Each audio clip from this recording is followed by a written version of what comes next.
¿Qué tal? Muy buenas a todos, ¿cómo estáis? Encantados de recibiros en este nuevo capítulo de estos videopodcasts que estamos haciendo y con, hoy un enfoque diferente a lo que teníamos, pero que creo que es muy instructivo y muy interesante para toda la audiencia y ver en el punto en el que estamos aquí en España, ¿no? Sobre todo lo vamos a enfocar desde el emprendimiento, qué situaciones hay, cómo está la economía vinculada a emprender aquí en España, por qué se está fugando tanto talento, ¿no? Fuera, qué es lo que tenemos y cuáles pueden ser también las soluciones desde el punto de vista pues, económico y favoreciendo pues, ese emprendimiento. Así que hoy es un honor recibir por primera vez aquí en el canal a Antonio Espinosa de los Monteros, que es fundador de múltiples empresas, ¿no? Y Liux es como la más puntera ahora, según también he visto en LinkedIn. Ana Cejudo también, co-founder en Founders y co-founder también y fundadora de muchas otras empresas. Y Juan Ramón Rayo, que es habitual del canal, pues doctor en economía. Creo que no hace falta presentación a la audiencia habitual por aquí, pero para los nuevos, pues un perfil, ¿no? Referencia, ¿no? Dentro del mundo de la economía. Así que bienvenidos los tres y encantado y seguro que encontramos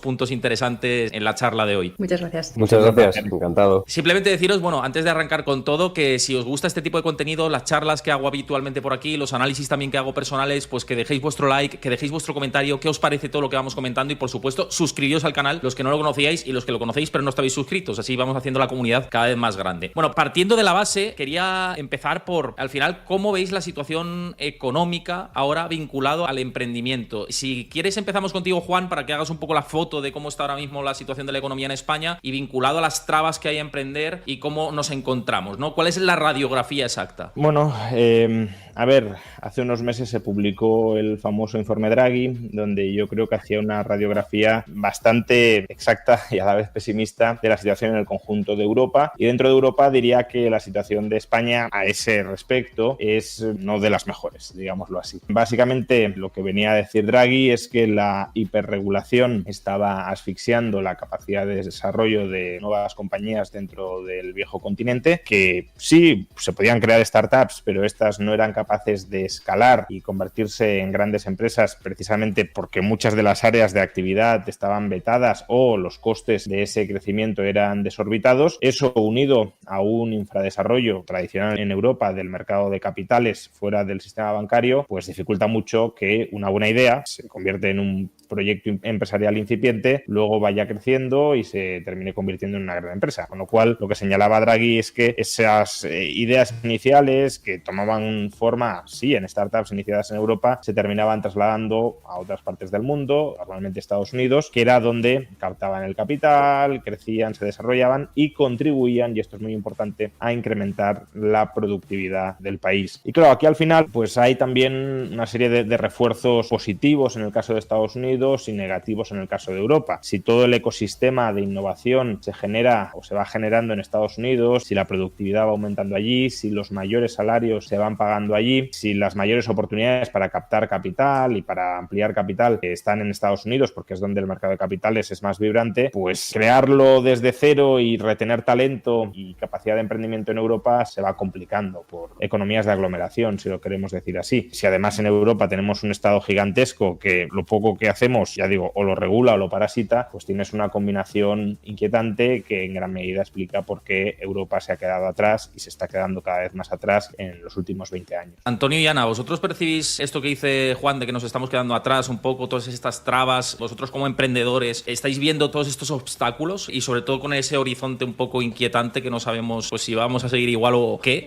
¿Cómo lo veis vosotros? Me da igual quien quiera arrancarse. Yo pienso que al final cualquier sitio tiene siempre sus pros y sus contras, ¿no? Tiene sus cosas buenas que te ayudan a emprender y habrá otras cosas, ya sea cultura, ya sea la economía, la política, la regulación, que te van a poner ciertos obstáculos, ¿no? Sí que es verdad que emprender no es fácil, empezando ya por la persona que decide emprender. No todo el mundo tiene la capacidad de recursos, de tiempo o la actitud o las ganas de emprender, de aceptar esos riesgos y aceptar la posibilidad de fracasar, cosa que ya es quizás la primera barrera o el primer obstáculo a la hora de emprender, ¿no? Y luego cuando arrancas un proyecto, vas contratando a equipo, porque al final al principio entre tú y quizás tus socios vas intentando hacer todo, pero llega un momento donde ya las manos no dan de sí, necesitas a más gente. Es complejo el crecimiento en un contexto donde, bueno, pues la economía, como ahora ha comentado Juan Ramón, no está en el mejor por estado, donde los salarios aquí en España son poco competitivos, es difícil atraer talento comparado con sueldos que puede haber en otros países en Europa, y sobre todo un gran obstáculo es el tema de la financiación, ¿no? Cuando tú quieres levantar inversión en España o incluso dentro del conjunto europeo, la capacidad de inversión que tienen los fondos no tiene nada que ver con lo que puedes encontrar en Estados Unidos. Y al mismo tiempo, si quieres levantar fondos de Estados Unidos, hay unos trámites que tienes que realizar, muchos te piden que te registres la compañía allí, que transfieras el IP allí. Entonces, claro, hay una serie de obstáculos que limitan que las empresas que nacen aquí en España y también en Europa puedan crecer al ritmo o a la escala que puedan crecer otras compañías que están pues, en entornos que fomentan mucho más este emprendimiento. Y dentro de Europa también hay países que tienen pues, unas políticas fiscales o unos incentivos o una normativa que facilita más que en España el tema de emprender. Antonio, tu visión un poco con esto. Para mí esa visión es clarísima, ¿no? Quizás hay dos factores. Uno es un factor más que tiene que ver con regulación y con acceso a financiación, que ahí concuerdo por completo, y además creo que están interrelacionados. O sea, las dificultades que hay para encontrar financiación en Europa creo que tienen que ver con el marco regulatorio, cuando hay menos incentivo para que haya inversión y para que se invierta en riesgo, porque yo creo que en Europa no solo es que haya menos inversión total, es que hay mucha menos inversión en fases iniciales en las que el riesgo es mayor, pero ese es el capital riesgo, ¿no? O sea, también el retorno potencial es mucho mayor. No hay un mercado de capital riesgo suficientemente bien incentivado y tampoco hay escala de inversión para este tipo de empresas, con lo cual significa que las empresas en otros entornos económicos en fases muy anteriores son capaces de financiarse bien, toman la delantera, ganan a las empresas europeas en sus fases iniciales de desarrollo, se establecen en el mercado, se comen el mercado y luego llegan a Europa ya como empresas consolidadas contra las que las startups europeas no pueden competir, y eso nos está pasando constantemente. Pero luego además creo que hay otro factor que es un tema de gestión de riesgo y es más cultural, ¿no? En España, en Europa en general tenemos una aversión al riesgo muy alta, esto está medido en distintos indicadores, y en España en concreto la aversión al riesgo es muy alta, ¿no?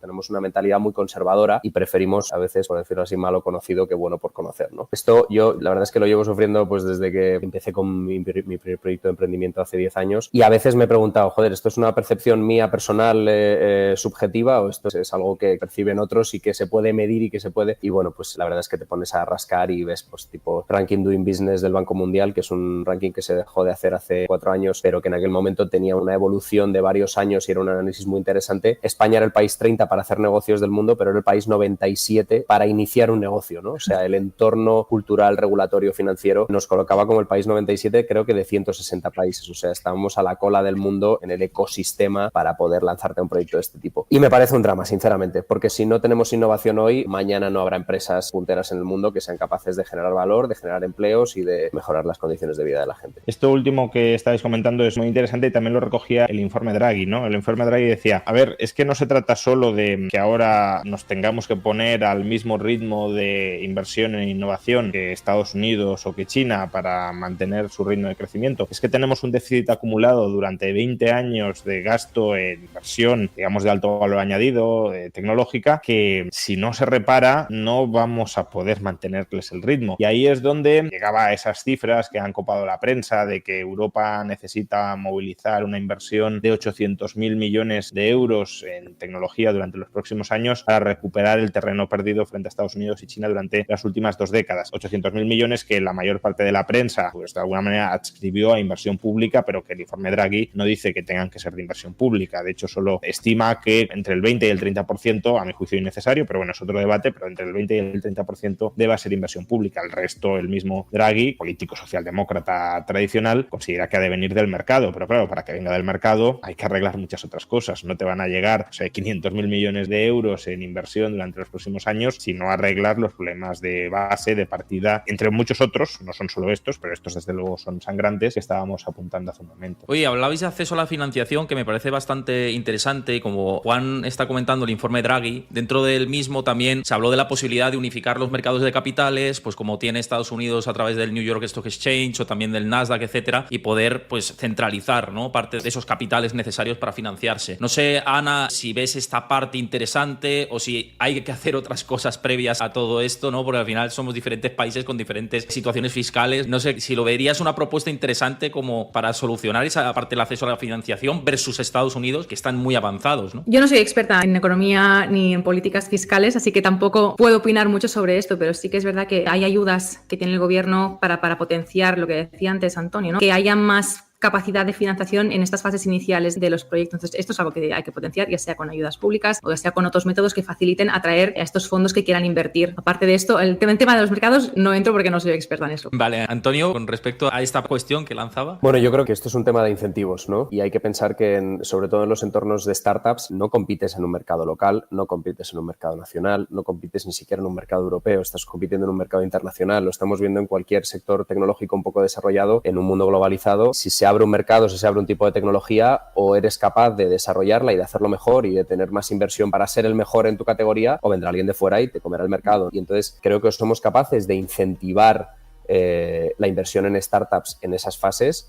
Y creo que las políticas fiscales son clave aquí. O sea, una de las razones por las que los fondos de inversión son pequeños y tienen mucha más aversión al riesgo en España es porque su retorno es mucho más bajo y les cuesta mucho más ganar cada euro que ganan, ¿no? Entonces, bueno, pues yo creo que eso es fundamental. Y eso va a cambiar también un poco la percepción de aversión al riesgo que hay. Si tú tienes potenciales retornos mejores cuando inviertes en riesgo, pues tu aversión al riesgo será menor. Con lo cual yo creo que tenemos que empezar ya a darnos cuenta de una vez de que no estamos compitiendo ni entre comunidades autónomas ni entre administración. O sea, esto es una competición internacional que es muy sana porque nos mejora a todos y hace que el benchmark y tu visión de lo que se puede hacer mejor esté mucho más alta y te ayuda a mejorar a ti, nos ayuda a mejorar a todos como sociedad. Pero si en el punto de partida vamos con el freno echado en comparación con una startup que arranca en Shanghái o en San Francisco, pues al final la de Shanghái o la de San Francisco vendrán a España mucho más desarrolladas, mucho mejor financiadas y se quedarán con el mercado potencial que tenían las startups locales. Sí, yo sobre esta cuestión, no es solo que también, por supuesto, la fiscalidad que recae sobre las empresas, sino también la fiscalidad que recae sobre las personas físicas, porque no perdamos de vista que al final las empresas son el vehículo a través del cual los equipos de trabajo humano, el capital humano inserto en las personas, pues está innovando y está haciendo progresar o desplazando las fronteras del conocimiento y convirtiendo eso en productos útiles para los ciudadanos. Eso significa que si tú tienes un esquema fiscal tremendamente gravoso, ya no solo con o contra las empresas, sino también contra las personas físicas, va a ser muy complicado atraer talento.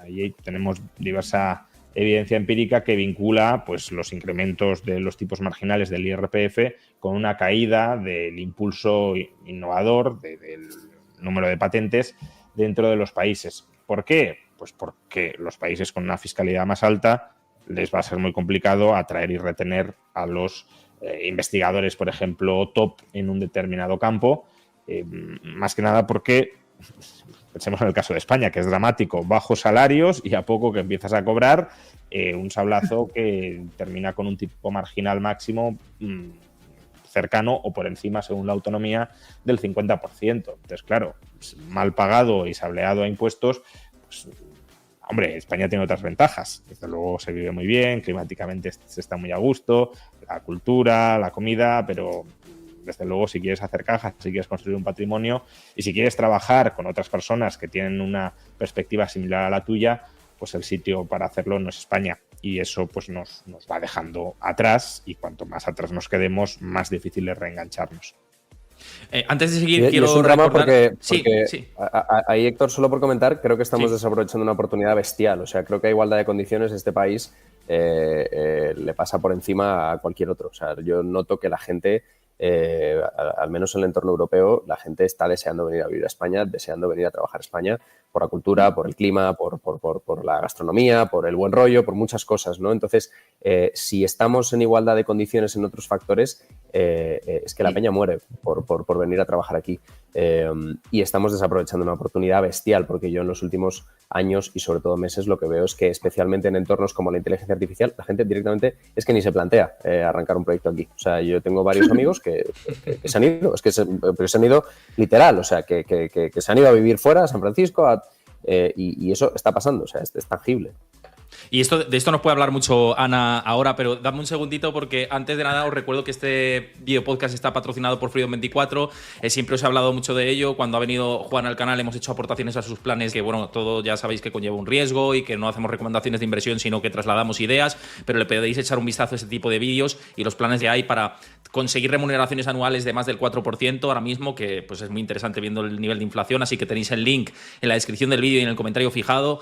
Juan también lo tendrá en su canal, en el comentario fijado y en la descripción del vídeo, así que echadle un ojo que creo que merece la pena, viendo pues la espiral, hablábamos de los gobiernos y de las trabas, ¿no? Pues viendo la espiral de devaluación del poder de compra que vamos a seguir teniendo, pues oye, rendir el dinero es fundamental, ¿no? Y sobre todo esa parte más conservadora. Pero dicho esto, hablabas de la inteligencia artificial, Antonio, y Ana, que lo conoce muy bien el sector, está bastante dentro y lo palpa bien. ¿Es cierto esto que dice de que hay bastante, digamos, pudor, ¿no?, a apostar por la inteligencia artificial y como muchas trabas burocráticas, barreras, etcétera, regulación previa antes de lanzar algo?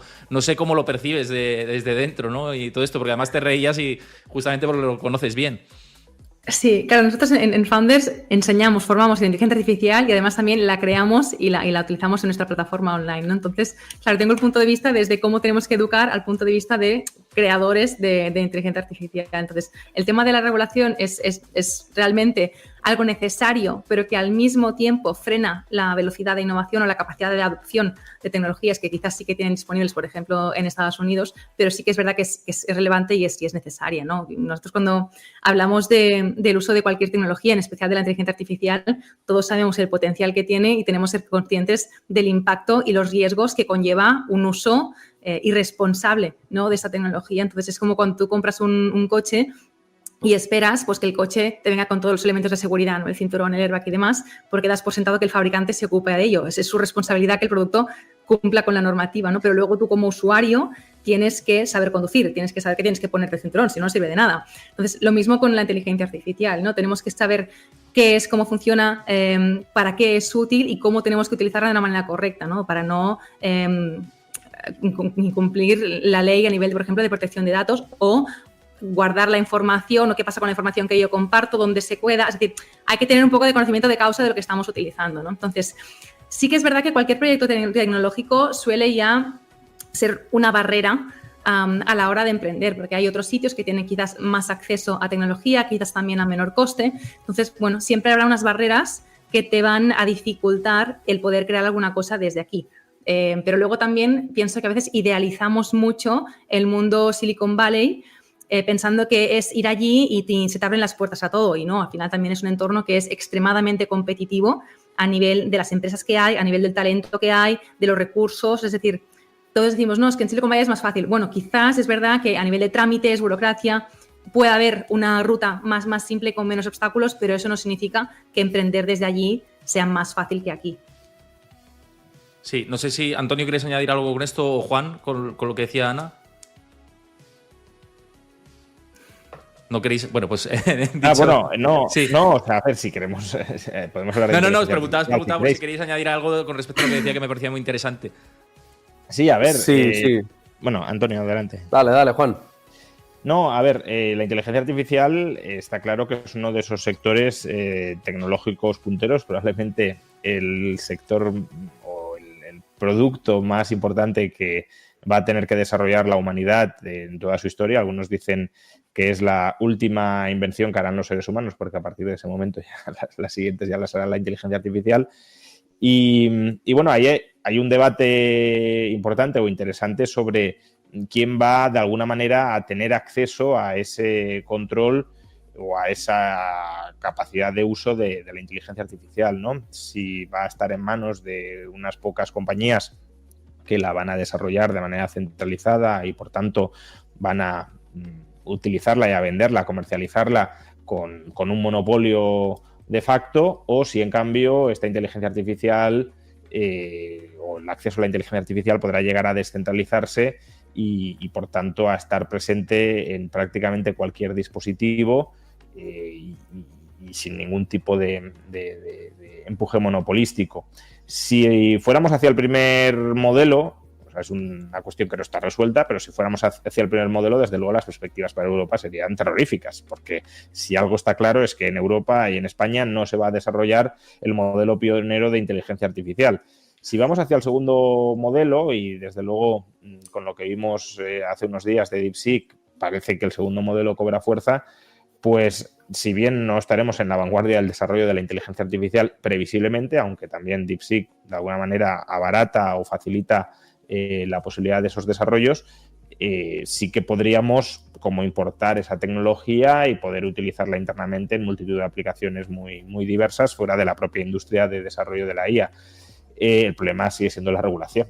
Es decir, que aunque tecnológicamente bajo el segundo modelo, bajo el segundo paraguas, eso fuera factible, los reguladores nos permitirán hacerlo o no. Y hoy por hoy me temo que de facto no lo permite. Sí, Antonio, querías comentar también algo con esta temática de inteligencia artificial, que además está, como decía Juan, muy, muy de moda en los últimos días con DeepSeek, etcétera, esta guerra entre Estados Unidos y China por el dominio, ¿no?, de abaratar costes de la IA. No sé, en fin, ¿cómo lo ves? Sí, no, creo que hay una cosa que ha dicho Ana que tiene razón, que es que en los grandes polos de emprendimiento donde el entorno es mucho más proclive, hay mucha más competencia, efectivamente. Eso es una realidad. Pero sí creo que los buenos proyectos tienen mucha más capacidad de desarrollo. Y también un poco a lo que decía Juan Ramón, eso lo estamos viendo nosotros en un sector que tiene que ver con inteligencia artificial, pero que tiene que ver también con automoción, que es donde trabajamos nosotros, que es la conducción autónoma, ¿no?, que es uno de los grandes vectores de disrupción de muchas industrias actualmente. Y es impresionante la ceguera que tenemos desde aquí, ¿no?, porque pensamos que seguimos un poco anclados pensando que en Europa somos lo máximo, somos la cuna de la civilización y que aquí pasa todo lo importante. Y la realidad es que te vas a Shenzhen, China, o te vas a San Francisco y hay bastantes vehículos autónomos ya por las calles, y llega un europeo y se queda alucinado como si, pues no lo sé, como si hubiera visto un extraterrestre, ¿no? Entonces eso yo creo que es un ejemplo de cómo la regulación está matando uno de los vectores de desarrollo de una industria, además, en la que Europa se juega muchísimo. O sea, el porcentaje del PIB europeo dependiente de la movilidad y de la automoción en concreto es un disparate. No sé si está casi en el 15% en todos los servicios auxiliares y demás.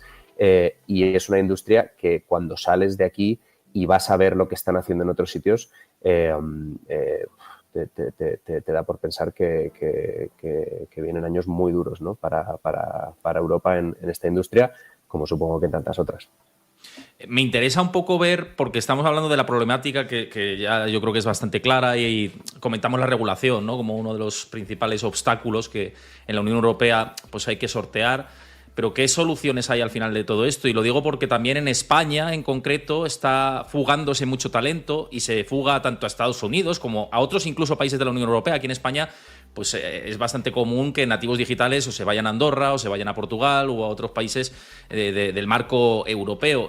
No sé si se puede hacer algo para evitar esto, o vamos a ir a más. No sé si podemos ver alguna luz al final del túnel, o cómo lo percibís vosotros, ¿no?, que al final sois emprendedores desde hace mucho tiempo. No sé, Ana, si quieres comenzar con esta parte. Sí, pienso que es un reto que tenemos al final todas las empresas aquí en España, ¿no? Es decir, es fácil acceder a un talento inicial, pero muchas veces este se va fuera porque prefiere o ve que tiene más oportunidades de crecimiento tanto a nivel profesional como a nivel económico en otros países donde los salarios son mucho mayores. Entonces, el reto también es que estas personas luego vuelvan a casa, ¿no?, y luego puedan aportar aquí y no se queden fuera. Entonces, esto es una de las dificultades que tenemos, y es verdad que sí, la regulación es un punto importante, pero eso que comentábamos antes, ¿no?, el tema de los incentivos para las empresas para contratación, incentivos para los trabajadores para quedarse aquí. Es decir, ¿quién me puede aportar España mejor que Alemania, por ejemplo, ¿no? Y hablo a todos los niveles profesionales. Hay mucha gente joven que acaba la universidad y se va a trabajar en Islandia durante 6 meses de verano, hacen caja allí trabajando en el sector turismo, que es de lo que vive Islandia principalmente, y luego tienen suficiente dinero comparado con los salarios de España para poder ya no trabajar, irse a viajar y disfrutar 6 meses viajando por otros países, ¿no?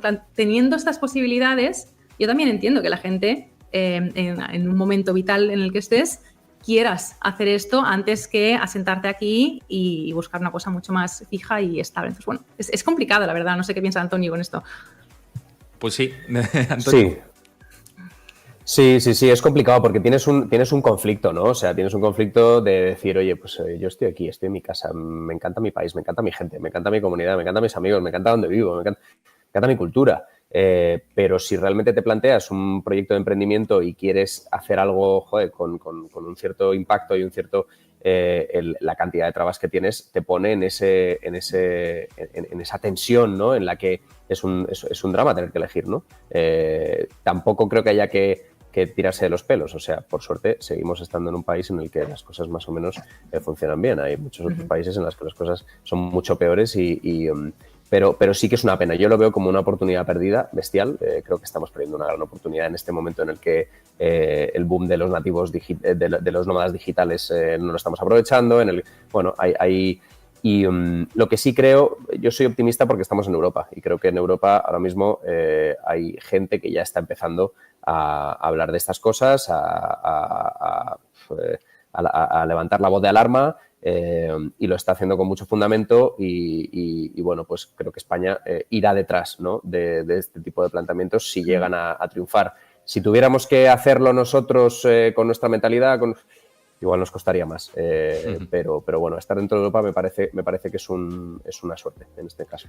Juan, para ti, con esto, ahora añades con respecto a lo que comentaban, pero me sirve para ligar un poco con el concepto de desde España, ¿es suficiente cambiar la legislación para favorecer el emprendimiento o el marco europeo tiene que reaccionar en concreto, la legislación europea? Es decir, tiene que ir todo engrasado, ¿no? Sin duda tiene que ir todo engrasado, local, autonómico, estatal y comunitario, ¿no? A ver, yo creo que hay algunas señales que invitan al optimismo. Como decía Antonio, el hecho de que algunas élites europeas ya estén diciendo, oye, tenemos un problema con la sobreregulación, el informe Draghi al final es eso, pues significa que se toma cierta conciencia sobre ese problema y ese es el paso inicial para tratar de solucionarlo. Y además también están habiendo pues vientos desregulatorios al otro lado del Atlántico. Los empezó Javier Milei en Argentina y también tenemos el caso del Departamento de Eficiencia Gubernamental de Trump, presidido por Elon Musk.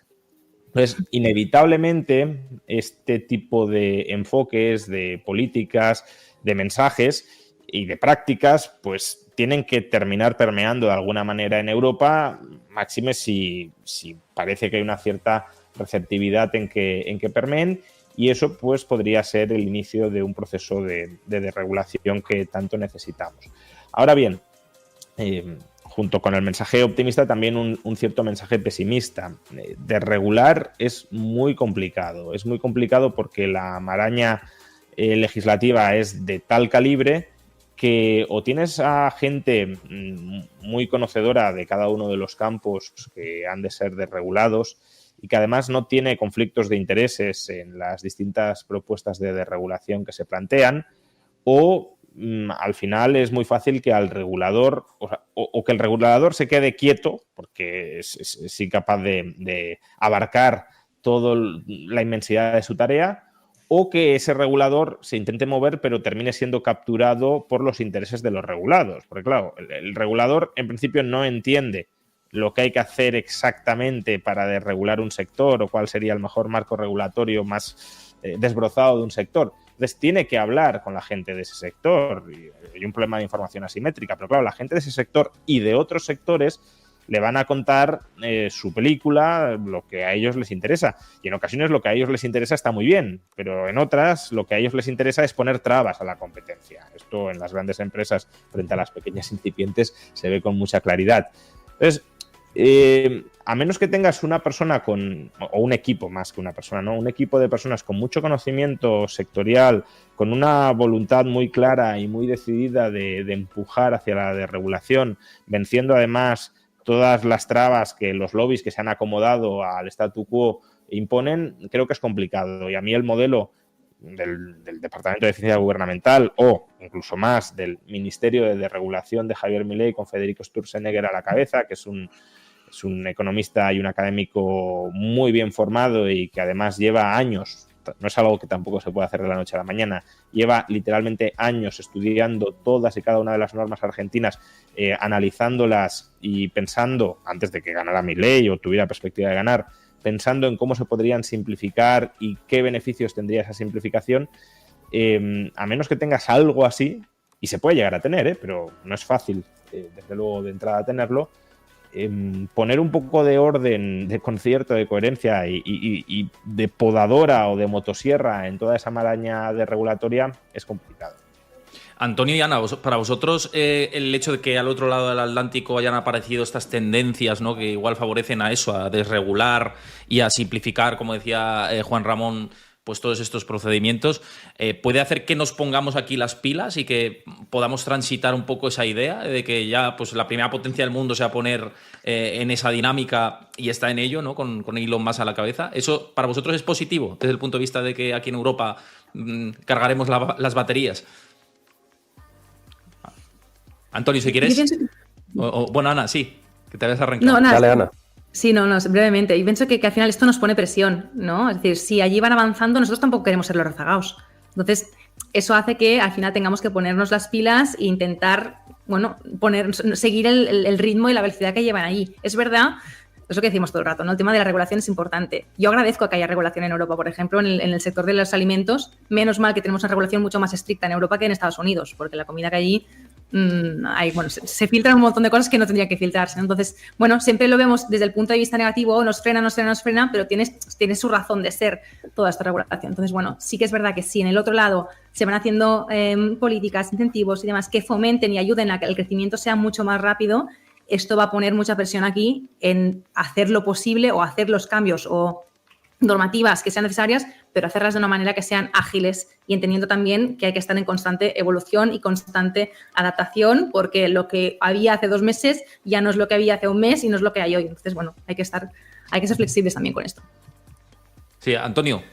Sí, totalmente. Yo veo que esto va a ser una presión y además una presión creciente, porque en la medida en la que los cambios normativos, si son positivos, dinamicen otros mercados y otras economías, Europa va a ir sufriéndolo cada vez más, ¿no? Creo que el problema ya lo decía Juan Ramón. ¿Tenemos realmente la capacidad de hacer cambios a la velocidad y con la profundidad y sin el conflicto de interés que se requiere? Yo creo que ahora mismo la arquitectura burocrática no lo permite en Europa. Creo que todo esto funciona por incentivos, y los incentivos ahora mismo del sistema van en contra de esto, con lo cual el cambio que se requiere es muy profundo. Veremos, ojalá que sí.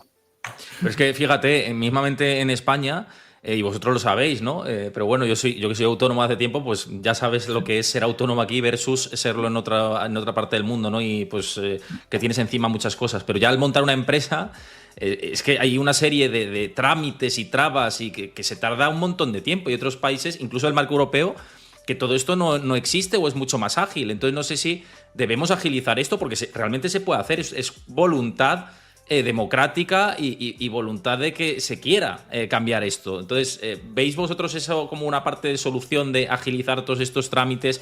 Efectivamente, pues de regular muchas cosas seguramente favorezca, pero no solo eso, ¿no? Hay algunas otras cosas. No sé, Juan, si quieres te pregunto a ti primero de si esto pues se puede hacer y puede mejorar, ¿no?, la dinámica.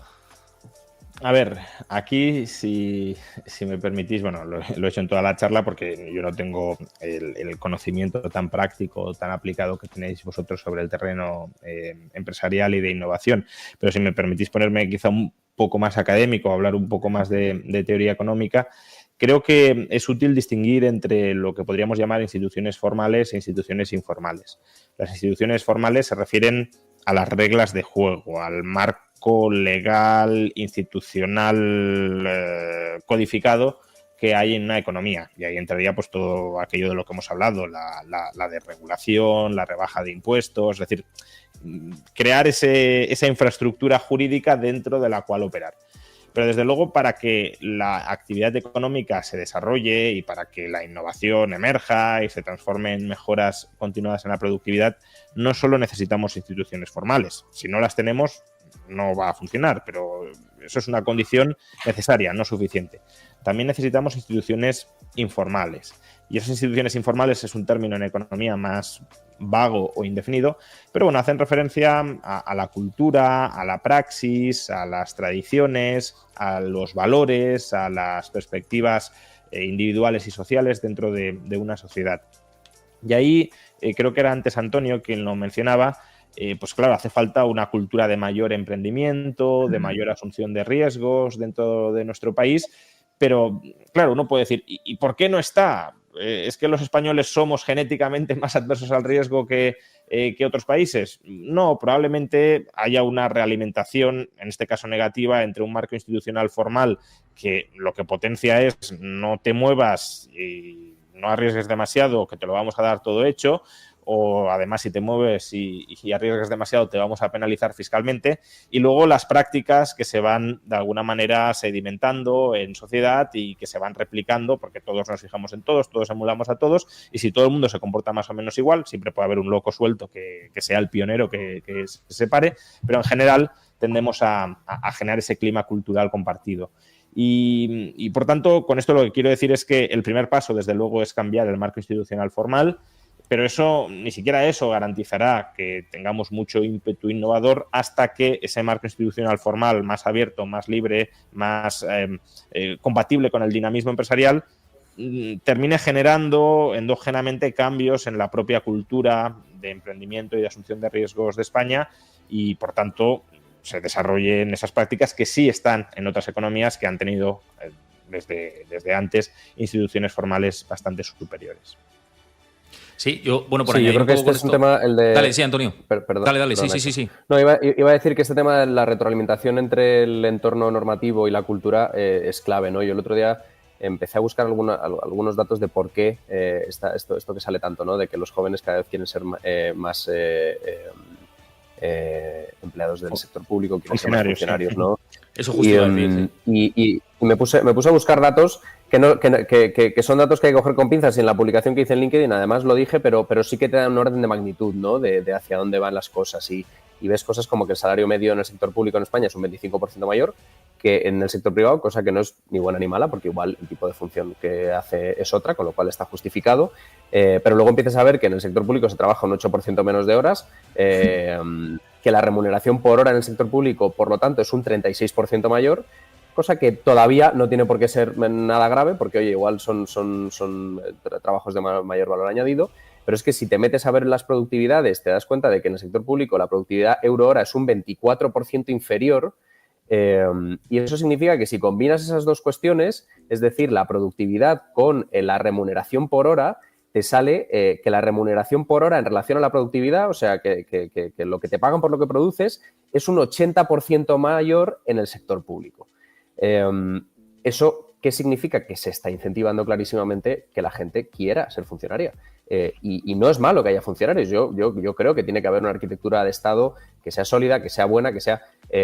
Pero claro, si por el otro lado tienes un entorno en el que emprender está penalizado, en el que ser autónomo es un infierno, en el que los incentivos que está poniendo el sistema es a que la persona que tiene alguna idea o ganas de emprender o la intuición de que igual se lo puede montar por su cuenta y puede aportar valor y puede tal, está absolutamente desincentivado. Yo creo que aquí está un poco la cuestión de los incentivos, ¿no? ¿Qué estamos fomentando?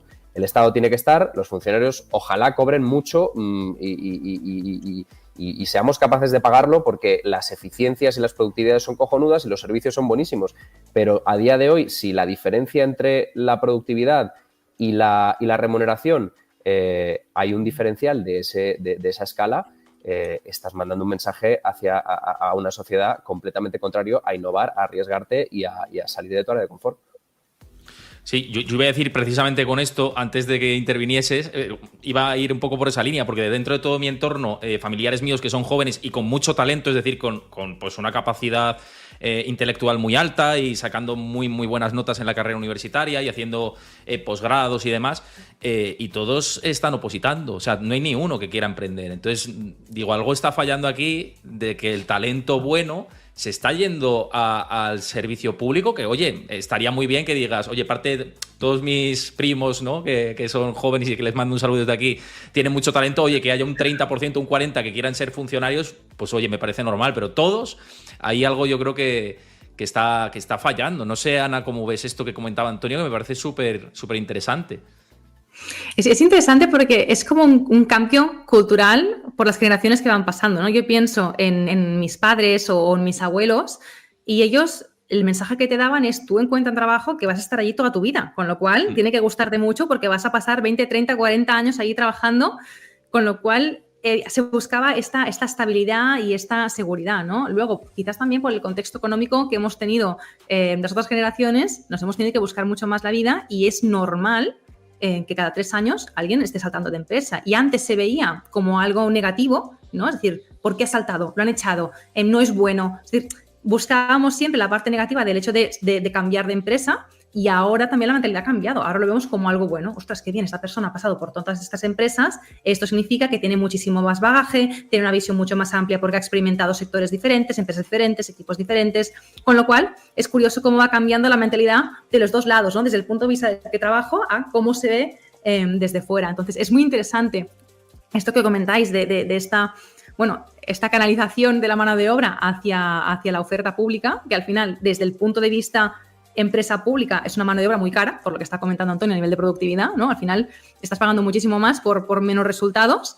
Es un poco incoherente con lo que buscamos a nivel de innovación. Entonces, es verdad que lo que está pasando es que no estamos fomentando la innovación y el hecho de que alguien emprenda. Y esto tiene que ver a nivel cultural, tiene que ver también a nivel de la educación, de lo que comentábamos al inicio, esta aversión al riesgo, el entender que el fracaso no es una lápida que te pongas en tu currículum, sino todo lo contrario, ¿no? Fracasar es una oportunidad de aprendizaje. Y de allí lo ideal es que te lleves unos aprendizajes que luego pues no vuelvas a replicar en los errores, ¿no? Sino que vayas aprendiendo y puedas ir iterando y ir, aprendiendo con toda esa trayectoria. Entonces, hay este punto cultural y educacional que creo que es muy importante. Y volviendo al inicio, cuando comentaba Juan Ramón el tema de la tecnología a la hora de crear empresas en otros países que quizás es más ágil a nivel burocrático, la tecnología puede ayudarnos mucho aquí en España a automatizar muchos trámites para que sea también mucho más ágil. Es decir, que crear una empresa sea una cosa que puedas hacer en una fracción del tiempo de lo que ocupa hoy. Esto hace años, nosotros montamos una empresa hace 8 años y la montamos en Estados Unidos porque queríamos, aquí en España, y replicamos en Estados Unidos porque queríamos levantar allí financiación y constituimos la empresa allí a través de un formulario en una web desde aquí. O sea, no tuvimos ni que pisar suelo estadounidense y en menos de 3 días teníamos todos los papeles y la constitución hecha ahí. Pues esto hace 8 años. Esto tendría que poderse hacer hoy en España. Bueno, de hecho, el caso de Estonia en ese sentido es muy ilustrativo, ¿no? Justamente Estonia ha implantado ese sistema y uno de los pocos focos de innovación tecnológica que hay en la Unión Europea está justamente en Estonia, en los Bálticos, ¿no? Entonces, incluso dentro de Europa tenemos experiencias no tan prometedoras quizá como las de Estados Unidos o China, pero que nos deberían mostrar algunos de los pasos que deberíamos estar iniciando ya o que deberíamos haber iniciado hace mucho tiempo, ¿no? Sí, yo, por añadir un poco con lo que estáis diciendo, es un poco, en resumidas cuentas, lo que estamos hablando, que todo tiene que ver mucho. Hay una parte en España que tiene que ver mucho con la cultura, efectivamente, pero esa cultura se puede dar la vuelta, ¿no? E incluso ya no solo desde pues, divulgadores, como es nuestro caso y demás, de hacer visible pues, este problema, pero también de las instituciones. Y el problema es ese, ¿no? Que desde las instituciones lo que se está incentivando es que el sistema sea exactamente el mismo y se promete mucho, pero no se termina por hacer nada, ¿no? Y eso es lo que me preocupa de cara a España y por eso la fuga del talento de la que hablaba antes, de muchos nómadas digitales yéndose a otros países, yéndose a Andorra, a Suiza, a Portugal incluso, que lo tenemos aquí al lado.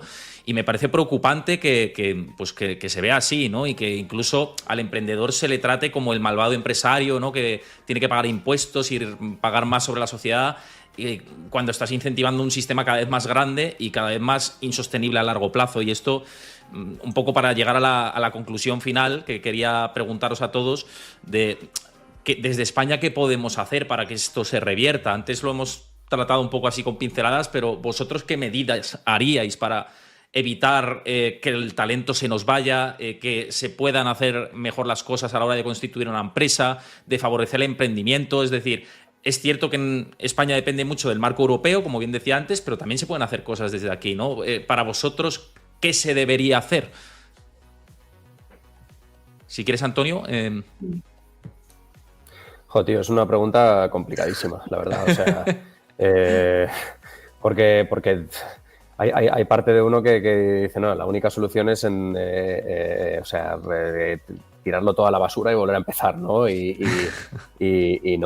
bueno, pues quizás sería una forma interesante, ¿no? Aprendiendo de todos los errores, poder empezar con un papel en blanco, ¿no? Pero claro, eso no tiene sentido, es imposible, es inviable.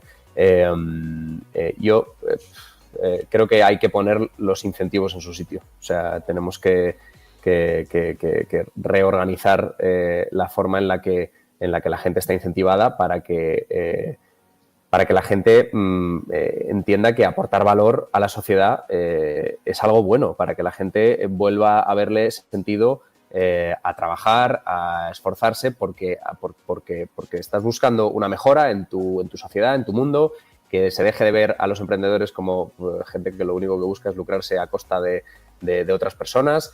O sea, hay un tema cultural de fondo muy gordo que es muy difícil de cambiar, porque cambiar una norma es fácil, cambiar una cultura es súper complicado. Y lo que sí que creo es que hay herramientas. O sea, la realidad es que España está en un lugar del mundo, en un momento del mundo y con unas condiciones bestiales. Y creo que la inteligencia artificial, o sea, esto estaría genial que Juan Ramón lo estudiara, que desde la parte académica. ¿Qué potencial tiene la inteligencia artificial en los próximos años de eficientar procesos y de reducir costes en la administración pública? Es que probablemente el número que salga nos escandalice. O sea, la capacidad probablemente que tenemos a día de hoy con las herramientas que existen, que no digo que tengamos que desarrollar una inteligencia artificial española pública, no se trata de eso, se trata de con las herramientas que hay, con el talento que existe, poniéndolo al servicio de una administración que tiene que volver a entender que su fin es dar el mejor servicio a la población y a la gente y a los ciudadanos para que puedan prosperar, con esas ideas claras. ¿Qué potencial hay de aplicar la tecnología para mejorar las eficiencias y los costes y que todos podamos sacar mucho más rendimiento de cada euro público invertido? El número debe ser, pero bestial. Sí, no sé si Juan, ya que te decía esto, por añadir un poco sobre esta cuestión que comentaba. Al final la innovación en el ámbito empresarial es la conjunción, digamos, de tres elementos, al menos hasta el momento, ¿no? La inteligencia artificial probablemente cambie bastante las reglas de juego, pero al menos hasta el momento ha sido la conjunción de tres elementos. El científico, si lo queremos llamar de alguna manera, el investigador, el financiador y el emprendedor o el empresario, ¿no? Es la confluencia de esos tres agentes, el que tiene una visión empresarial, el que financia esa visión empresarial y el que tiene el conocimiento científico para volver técnicamente posible esa visión empresarial, lo que consigue hacer avanzar el progreso y convertirlo sobre todo en progreso técnico, y convertirlo en productos viables y al alcance de las masas. Entonces, bueno, hay muchas cosas que arreglar, desde luego, pero creo que estos tres elementos o estas tres partes del proceso innovador en España están fatal. Por tanto, sería un comienzo. La parte científica e investigadora, pues todo el sector educativo. Educación pública y privada, hiperregulada dentro de España y enfocada no a conectarse con la empresa, sino más bien a realimentarse internamente en una especie de competición por el estatus de publicaciones, muchas de las cuales, la inmensa mayoría de las cuales no tienen ningún valor ni académico ni aplicado. Financiación, lo hemos hablado antes, el subdesarrollo del mercado de capitales en Europa, pero también en España. El mercado de capitales no solo, que también lo mencionaba antes Antonio, para las startups, sino también, startups y la fase inicial de capital riesgo, sino también para crecer. Es decir, un capital más de crecimiento, de oye, ya he alcanzado un cierto tamaño, mi empresa es viable, gana dinero, pero necesito escalar, necesito pasar de mediana empresa a gran o muy gran empresa. De eso hay muy poco en España y también es un cuello de botella de financiación importante. Y por último, la pata empresarial, pues toda la de regulación, de creación de empresas, gestión de la empresa, los que hemos hablado. También podríamos meter ahí los impuestos que recaen sobre la empresa, sobre el empresario, sobre el accionista, sobre el investigador. Y bueno, no todo es competencia de España, no es todo lo que hay que hacer, pero creo que sería un buen comienzo. Sí, Ana, por cerrar esto de un poco ver algo de luz, ¿no? De soluciones que se puedan aplicar. Sí, yo pienso que tengo una visión un poco más optimista, ¿no? Yo creo que muchas veces lo fácil es pedir, ¿no? O esperar a que las cosas pasen, y pienso que nosotros los emprendedores autónomos somos el tejido grueso de la economía de España, y eso, al final, si queremos que las cosas cambien, tenemos que hacer algo nosotros también, no esperar, sino actuar. Entonces, sí que es verdad que, bueno, en España tenemos varios hubs tecnológicos, en Madrid, en Barcelona, en Valencia, en Málaga. Sí que desde, evidentemente, el gobierno se puede incentivar, se puede potenciar o se puede facilitar el crecimiento de estos hubs, que luego de rebote van a facilitar la creación de nuevas empresas. Y luego está el tema de la educación, que sí que es algo que es relevante, ¿no? Os lo comentaba Antonio. Hay a veces poca enseñanza de la cultura de esforzarte, pero no esforzarte por ganar dinero, sino esforzarte por hacer algo que cambie el mundo. Es decir, empoderar a los niños y las niñas, decir, oye, tú puedes hacer algo con tus manos, con tu cerebro, con tu trabajo, que pueda tener un impacto positivo más allá del dinero que puedas generar. Entonces, pienso que es importante transmitir la gratificación incluso de tener un propósito y de hacer algo que te permita a ti alcanzar ese propósito más allá del retorno económico que puedas tener, ¿no? Entonces, sí que hay organizaciones y entidades que, pues, se esfuerzan en hacer divulgación, o vosotros, por ejemplo, ¿no? Pero hacen divulgación y ponen a la luz y dan visibilidad a referentes en el mundo del emprendimiento, que eso también es necesario, ¿no? Para que los niños tengan a alguien a quien no admirar, pero, como se dice, el look after, ¿no? Yo me proyecto a mí mismo en esa persona a futuro, y que tú tengas referentes que sean también nacionales y no solamente internacionales, que es como lo fácil, ¿no?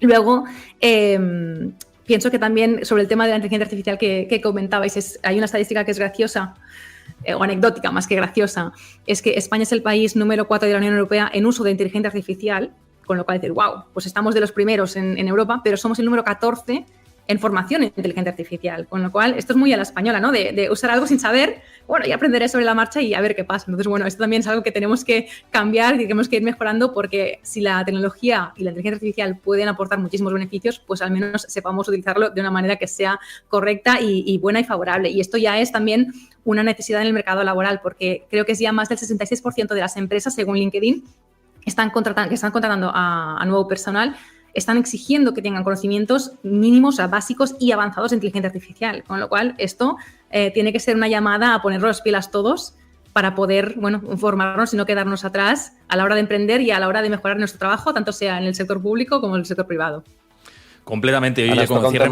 Sí. Antonio, no, sí. Iba a decir que Ana toca un tema que me parece la leche, que es a nivel de los incentivos, ¿no? Creo que tenemos que cambiar por completo esa visión de cuáles son las razones por las que alguien emprende, porque no sé en tu caso, pero yo desde luego en el mío, que además he tenido la suerte de emprender en entornos de impacto, el incentivo principal de la mayoría de gente que conozco no es económico para montar una empresa. Y además es que es tal cual, o sea, el incentivo tiene que ver con creatividad, tiene que ver con generación de impacto, tiene que ver con muchas cosas que no son pasta. La pasta es, oye, pues un resultado positivo, deseable, pero la gente no cambia su vida y no asume los riesgos que hay que asumir para emprender por dinero. Luego habrá gente que sí, en entornos y demás, pero yo esa es mi experiencia, la verdad, como en el mundo del emprendimiento, y creo que no se trata tanto de conseguir que la gente emprenda por un incentivo económico, se trata simplemente que la gente que emprenda con el nivel de riesgo que asume en todos los sentidos, riesgo económico, riesgo personal, riesgo para tu salud, riesgo, o sea, son muchos riesgos, el nivel de riesgo que asumes por lo menos compense y no salgas de ahí potencialmente escaldado para el resto de tu vida económicamente, que es lo que pasa muchas veces. Yo, por cerrar el tema, que me parece muy interesante y dar por carpetazo el capítulo, que han sido unas aportaciones geniales, la verdad que yo creo que a la audiencia le va a gustar y espero que dejéis ahí abajo vuestros comentarios de qué os parece esta charla y que sea instructiva. Pero yo creo que hay una base cultural, por cerrar un poco mi opinión, ¿no? Que es lo que comentabais, que es muy difícil cambiar y que con mensajes y un poco martillando por ahí, como decía también Ana, ¿no? Desde el punto de vista de la formación, de la educación y demás, yo creo que se consigue mucho, va a costar bastante, pero la comparativa, por ejemplo, con Estados Unidos a España, que es a lo que habría que aspirar en el emprendimiento o como el modelo a seguir en ese sentido. Tú cuando vas a Estados Unidos, que lo hemos visitado todos, ¿no? Y hablas con empresarios de allí, yo en mi caso más con el mundo de la industria financiera y gestores de fondos y que se han montado sus gestoras allí y demás, y bueno, se han equivocado como todos y han tenido pérdidas, pero eso les ayuda, es increíble, ¿no? Como la mentalidad es completamente diferente, eso les ayuda para decir, bueno, me equivoqué en esto, pues ahora voy a conseguir financiación y como ya sé dónde están los errores, pues voy a lanzar una segunda idea para escalarla y, bueno, recuperar lo que he perdido y hacer esa idea rentable, ¿no? Y aquí pierdes y ya olvídate, entonces me voy a otra cosa y dejo de emprender. Entonces yo creo que hay mucho por hacer, creo que ahí tenemos un espejo en que fijarnos, también lo que está haciendo desde China y bueno, también ver los fallos que tienen los dos ámbitos, ¿no? Así que, bueno, en fin, veremos. Para mí ha sido un placer contar con vosotros, con Juan también, Antonio y Ana, encantados y bueno, espero que os hayáis sentido cómodo aquí, que siempre es lo que pretendo.